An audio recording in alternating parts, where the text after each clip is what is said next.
Hello everyone, welcome back to Spararia YouTube channel. Okay guys, so in this video I would like to share you a tutorial on how to change wallpaper on Samsung Galaxy A25. Okay guys, so for the sake of aesthetic, you need to occasionally change your cell phone wallpaper guys, so you don't feel bored. Okay, to change wallpaper on this phone is very easy and I will show you how. Okay, first you can long press on the desktop until menus appear and then you can click for wallpaper.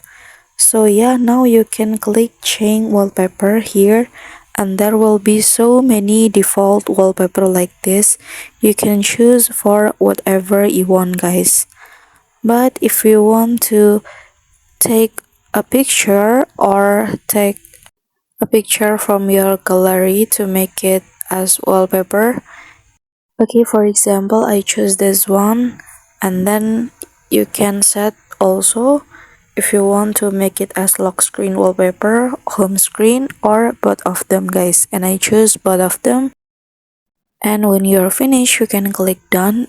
So now let's we check together, and yeah, this is the new wallpaper guys.